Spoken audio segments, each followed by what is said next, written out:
of Biafra in 1967 to 70 will actually know that America was the only country that allowed the sales of Biafran literature. Recognition of Biafran sovereignty as a legal, nation. I think sovereign state of Biafra is here already because Trump has been, harping on it that recognition of Biafra is very, very paramount among all his plans in this his second coming. Biafra has been recognized already, even during the war of 1967-70. Biafra was recognized by United States. The only country that recognized United States was America.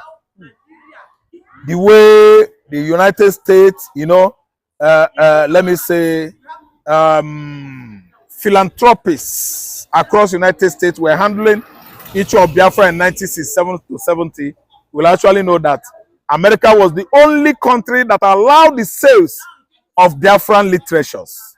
All this Chukwuemeka, my friend, by Fred Forsyth, Why We Struck by Adegboyega, I think. Then Sunset at Dawn by Chukwuemeka Ike. And Making of an African Legend, a Biafra Story by Fred Forsyth. All these books were selling in quantity, in quantum in the United States of America. Actually, before now, America supported sovereign state of Biafra, and currently the work American government under Trump is doing right now to free nnamdikanu and to actualize Biafra is highly commendable. So what I'm trying to say is that Trump has gone a long way with other Biafra lobbyists in the House to uncage Mazi Nnamdikanu from the SS facilities and to actually see that the dreams of the Igbos who have been over the years marginalized by Nigerian government, comes through. So what I'm trying to say is that Trump is doing good job, very, very good job to truncate the efforts of Fulani Arabs from Islamizing both Southern and the Eastern Christians. What Trump is doing right now was exactly what Benjamin Netanyahu was actually fighting at the axis of West Bank, Golan Heights, and the Gaza. But actually, Iran fueled the fuel of conflict, at least that was going on right now in the land of Israel. But actually, with the recognition of state of Israel by United States of America, Israel has been able to edge out Hezbollah, edge out Hamas, and rest of the terrorists in the South, in the Middle East. The President of the United States of America, Donald Trump, has officially recognized Biafra as a sovereign nation and legal entity. The movement gained traction through Simon Kpai, a key figure who started lobbying efforts for Biafra's recognition. Simon Kpai hired a professional lobbyist, Elias Garces, from Moran Global Strategies, a firm founded by former Congressman Chim Moran, to present the Biafran cause to U.S. officials. Elias Garces and Biafra Deputy Prime Minister Dr. Ngozi Orabueze met in Washington, D.C. to discuss strategies for gaining official recognition from the U.S. government. The Biafran movement sought recognition through the U.S. Department of Justice by registering under the Foreign Agents Registration Act, FARA. On February 20, 2025, the Department of Justice allegedly acknowledged the United State of Biafra as a foreign nation with its own cabinet members. Todd Blanche, a close ally of Donald Trump and a key figure in the Justice Department, signed the document recognizing United State of Biafra, USB, suggesting Trump's personal involvement. The United State of Biafra is no longer just a group, but a legally recognized entity, allowing it to operate freely, hold meetings, protests, and campaigns in the U.S. As a recognized nation, United State of Biafra can now apply for financial aid and grants from the U.S. Department of Justice, which has provided over $3.2 billion in assistance to various entities. Donald Trump's official recognition of the United State of Biafra as a sovereign nation is a development that has captured my attention and stirred a mix of professional curiosity and personal reflection. I have followed this story with great interest because it is not every day that a movement, one that began as a passionate call for self-determination, transitions into a legally recognized entity within one of the world's most influential nations. This transformation is the result of years of effort, strategic planning, and the determined work of several key figures who believed in the dream of independence and self-governance for the people of Biafra. The journey toward this historic achievement began with the efforts of Simon Ekpa, a prominent activist whose tireless work in promoting the cause brought renewed attention to the decades-old aspirations for Biafran independence. Simon Ekpa's approach was both innovative and energetic. He leveraged the power of social media and public discourse to generate widespread support for the movement. His efforts resonated with many who had long felt that their voices were not being heard. However, Simon Ekpa understood that the momentum of a grassroots campaign, while essential, needed to be complemented by a more formal and professional approach to political advocacy if the movement was to gain the recognition it deserved on the world stage. With this understanding, Simon Ekpa made the strategic decision to enlist the services of Elias Gassis, a professional lobbyist associated with Moran Global Strategies, a firm founded by former Congressman Jim Moran. Elias Gassis's role was critical. His expertise in navigating the intricate corridors of political lobbying in Washington, D.C., provided the movement with the necessary tools to engage directly with influential government officials. Through careful negotiations and the preparation of extensive documentation, Elias Gassis was able to articulate the case for the United State of Biafra in a manner that was both legally sound and politically persuasive. His involvement added an element of professionalism to the movement and helped transform it from a loosely organized group into an entity that could be taken seriously by the halls of power. A pivotal moment in this process occurred when Elias Gassis met with Dr. Ngozi Orabueze, the Deputy Prime Minister of the United State of Biafra. Their meeting in Washington, D.C. was not just a symbolic gesture. It represented a concrete step forward in the strategy to secure recognition from the United States government. The discussion between Elias Gassis and Dr. Ngozi Orabueze centered on utilizing established legal frameworks, particularly the Foreign Agents Registration Act, to position the movement as a legitimate political actor.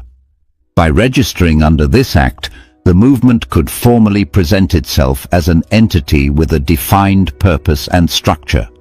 This legal maneuvering, though unconventional, demonstrated a creative use of the tools available within the United States legal system to meet the goals of self-determination. The culmination of these efforts came on February 20, 2025, when the United States Department of Justice officially recognized the United State of Biafra as a foreign nation, complete with its own cabinet members. This announcement was more than just an administrative decision. It was a public declaration that the movement had achieved a status that many had once thought impossible. Todd Blanche, a key figure in the Department of Justice and a close ally of President Donald Trump, was the official who signed the recognition document. His signature not only underscored the gravity of the decision, but also hinted at the personal involvement and support from the highest levels of the United States government. For those following the story, the document's formal acknowledgement marked the transformation of the United State of Biafra from a mere advocacy group into a legally recognized sovereign entity. The implications of this recognition are as profound as they are far-reaching. Before this decision, the United State of Biafra was often dismissed as a political movement with limited prospects. Now, as a recognized nation, it possesses the legal capacity to operate freely within the United States. This means that the movement can hold meetings, organize peaceful protests, conduct campaigns, and even seek financial aid and grants from government bodies. The United States Department of Justice, for instance, has a long history of supporting various entities with billions of dollars in grants and loans. and the United State of Biafra may now be eligible to benefit from such assistance. This financial support could provide the necessary resources to develop infrastructure, establish administrative systems, and implement policies that reflect the aspirations of its supporters. Reflecting on the journey so far, I find it remarkable how the aspirations for Biafran independence, rooted in historical struggles and a deep-seated desire for self-determination, have been channeled into a modern political strategy that effectively combined grassroots activism with sophisticated legal and lobbying efforts. The story of Simon Ekpa, Elias Gassis, and Dr. Ngozi Orabueze is one of determination, creativity, and a relentless pursuit of change. Their work has shown that when passionate activism is paired with professional expertise, even the most entrenched political challenges can be addressed in innovative ways. This blend of activism and strategy is what ultimately led to the signing of the official document by Todd Blanche, a gesture that has redefined the movement's status and opened up new opportunities for growth and development. The significance of the United State of Biafra's recognition extends beyond the immediate political victory. It represents a fundamental shift in the way that statehood and national sovereignty are understood in today's world. Traditionally, the creation of a nation has been a slow, complex process, influenced by historical, cultural, and geopolitical factors. However, the rapid acknowledgement of the United State of Biafra by the United States government challenges these conventional notions. It suggests that in an era marked by rapid communication, legal innovation, and global interconnectedness, the criteria for what constitutes a nation may be evolving.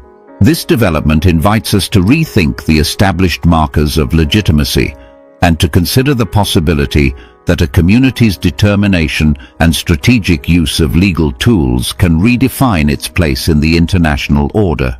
For many individuals, especially those who have long felt marginalized or overlooked by the dominant political structures, the recognition of the United State of Biafra is a moment of profound hope. It validates their long-held dreams of independence and self-governance and signals that change, even when it seems out of reach, is possible.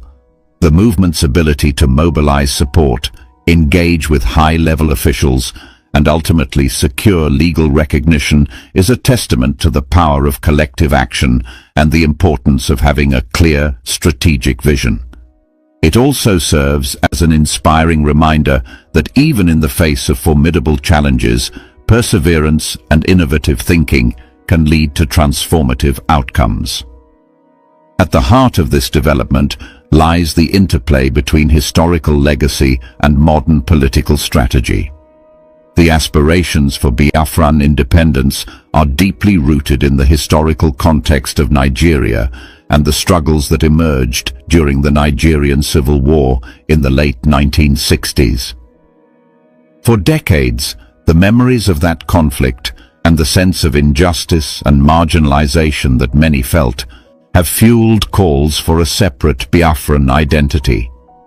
The contemporary movement, while drawing on these historical narratives, has also embraced new strategies and technologies to bring its message to a wider audience. Social media platforms, public demonstrations, and strategic lobbying have all played critical roles in transforming the movement from a distant memory of past strife into a dynamic force. For that wonderful question, the anchor of this great platform. First and foremost, I want to say, someone has come out to say, or has outlined countless times that he said that the Nigerian government cannot win Biafra with a barrel of gold for a second time. Now when he said that, see, Nigerian government cannot win Biafra with a barrel of gold, it means that nobody needs to die for them to exit Nigeria. Now, Ojoku fought Biafra in a different dimension. Now, nnamdikanu did it via his own dimension. So Kpai is taking it globally. And now, we've seen world body recognize Biafra. We've seen the UN and then some other global body have come out to endorse the Biafra struggle. So kudos to him, it is a plus. Some persons have come out to say that Samonepa should be discredited, the likes of Igbo and that of the southeastern governors. But my question is that you said Samonepa should not be taken serious. Then who should be taken serious? The government who is not willing to protect our people? Is it the people who have refused to speak up when the Igbo man has been marginalized in the country? Is it the same governors who have become a tools in the hands of their Fulani master? So for you to even have a character like Samonepa and nnamdikanu to have come out to say enough is enough, that we are tired of this contraption called one Nigerians. It shows that these people have this mindset that see they can no longer be the slave. So for him to have even gone as far as to hire lobbyists that will speak on behalf of Biafra in the world in the UN summit, to me it's a plus, and that alone the voice of Biafrans will be heard globally, and the voice of an Igbo man is also being heard globally. Now let me take it back the line. When Southern Sudan and South Sudan wanted parted ways, nobody killed each other. Nobody go through the route of violence. It was done amicably. So Samonepa is doing it amicably for him to convince world leaders that this thing is possible, and why the government of the day, the present government of Nigeria, are not seeing it that way. Thank you. You can also to the government, the Nigerian government be worried about this? Why would they be worried? The same people have sent assassins to kill Samonepa. Now only he has escaped. So see, one thing about it is that the government of the day, they are panicking. There's panic. You know what it is now? So a particular tribe or a major tribe to exit your country. You know how an Igbo man is. You know the investment of an Igbo man is in the country. Now imagine in Nigeria without an Igbo man. Let's just imagine that. I mean, that means the Hausa man would now dominate virtually every government parastatals in Nigeria. So now the reason why the Igbo man is still believe that's Nigeria is because the Igbo man is still in the contraption called Nigeria. But eventually, if the Igbo man leaves, my brother, the Yoruba man will know the true meaning of Nigeria, and then we don't know who owns Nigeria. Just like what Angobula said, he said they are not scared of the Igbos parting, exiting Nigerians. That was what he said. He said they are not scared. Indirectly, that means the other tribe would not have sense of belonging in the country, and we know it. I know it too. And African man now has the spirit of dominance. You cannot dominate him. If Fulani man has the spirit of dominance, for you to dominate him, it will take ages.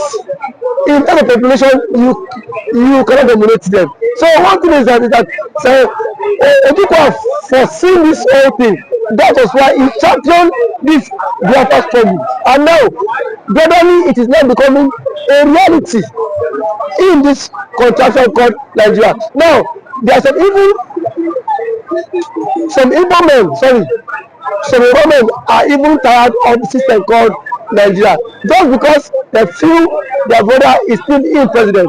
Man, my brother, I can bet you, come 2027, the Yorubas will be championing the Republic more than the Igbo man. I can bet you that. That I am very certain of. Yes, we will championing because it is certain when their president, when their brother is being kicked away for the presidency. Already there is a plot, and which he himself cannot escape. The president himself knows that there's a plot, and then the big shots in the north are formed alliance. You know it. RFI, a powerful influence in the north, is not in the league. Sorry, is not in good terms with the president. And now nobody can take that factor. What RFI did. Honestly, I made President Tinubu emerge as the president via his own influence, and then we have also the likes of Angulai, which is the chairman of the Northern Order Forum. He said post that election that the Northern Order Forum supported Tinubu, but come 2027, Tinubu will not get their support. So what does that mean? Now if the average left person is not giving the vote, now where will they get the vote? It just come by 2027. The same thing the universe have tagged the Igbos for. Now they will be the master mind of it, because I can bet you by 2027 Yoruba will stop, and that's the slogan that will continue to trend, is that we are tired of the country, we want to follow the suit of the Igbo man and exit the country. And then the Igbo man now will not take them, tag them for being unserious, because now that the Igbo man is championing for the exit, we are saying the Igbo man is not serious. There are claims that the Igbo man is not serious, but I can bet you when the system will not catch up with you, then you will know why the Igbo man has been championing to exit. Thank you for always coming.